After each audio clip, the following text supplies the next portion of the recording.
Good morning. Who's ready for an archetype? I am. I want to talk today about the archetype of the detective. And this is something that for me used to be in my minor arcana, but about a year and a half ago came into my major arcana. To me, so we've talked about the seeker, right? So the seeker is the person who they crave like truth and wisdom. And the shadow of the seeker is the inability to commit to a path. The detective is different. Although it does have some similar qualities and initially can seem sort of the same.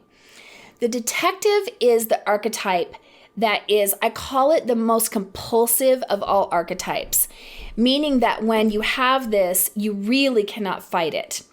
It's very consuming. So with the detective, you're looking for clues. You're looking for understanding. Detectives are often researchers.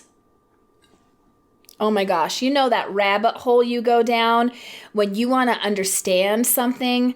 I remember spending, it had to have been like a full 3 months, which is a drop in the water compared to what it could be, but going into quantum physics and just looking up every article I could find.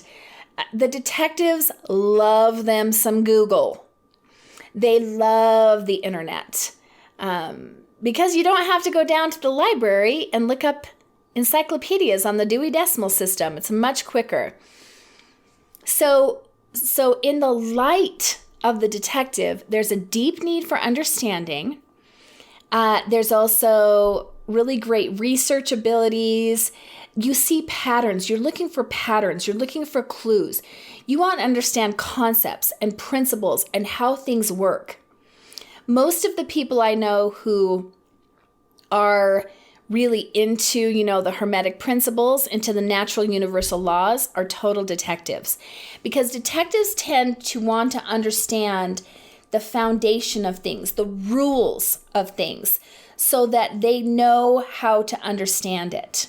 Does this make sense? For those of you who have this archetype, you will have already recognized yourself.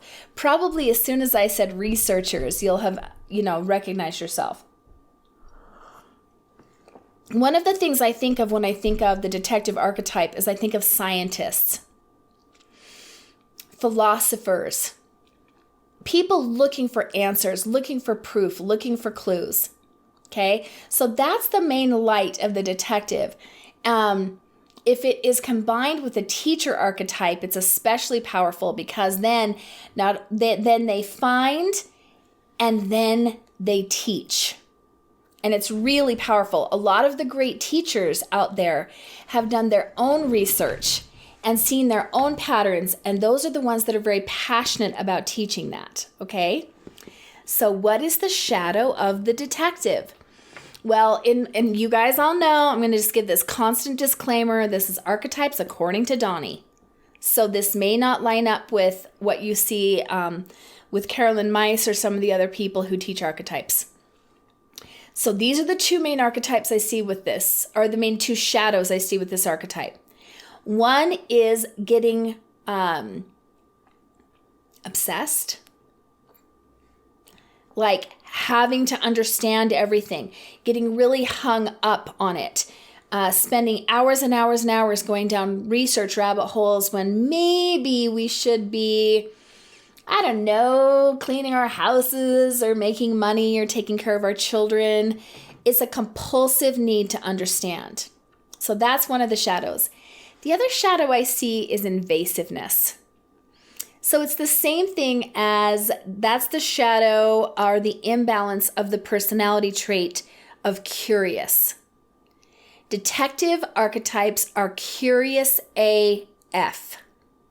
And so sometimes they'll get invasive. Checking people's phone messages, maybe. Getting into people's personal business where they don't belong. Asking very nosy questions. Maybe at the extreme, even a little bit of voyeurism. So, This is a very powerful archetype if it's used correctly, and a pretty ugly one in the shadow. If you are close to somebody who has the detective archetype, then you're going to want to be transparent. Usually people with the detective archetypes crave transparency because, again, you guys, I so have this. We want to understand. It makes us feel safe to understand. It makes us feel empowered if we can understand. So especially if you're in a romantic relationship with someone who has the detective archetype, then you are going to want to be as transparent as possible. Also be prepared to have some pretty deep conversations, because that's something that often goes along with this archetype, is wanting to flesh out different concepts and ideas. And you know what? Make it so they don't need to check your phone. I've grown out of that piece of it, but definitely had that one when I was younger. If this is you, just really pay attention to overdoing it. Pay attention to when you've been researching something for 2 hours, you're tired, you're hungry, your kid's screaming for you. Try to create some balance there so that it doesn't turn into such an obsession and instead really stays in the balanced piece of this. Okay? So again, I love this one. I have it. A lot of the people closest to me have it. Definitely Gideon. It's one of his top 3 archetypes. Right now, it's probably my number 5. So I'm so obsessed with archetypes that I have mine numbered. As usual, if you don't know what your archetypes are, get on coffeewithdawni.com and schedule an archetype reading with me. I would love to help you get yours down in black and white to understand yourself a little more. All right, you guys, I'll see you tomorrow. May your coffee be strong and your life be blessed. Thank you so much for watching this video. Please like and subscribe. It really helps out my channel.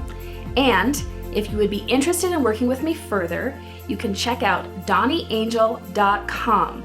I would love to come speak to your group, come to your business to do a training, be on your podcast, my personal favorite, or even work with you one-on-one.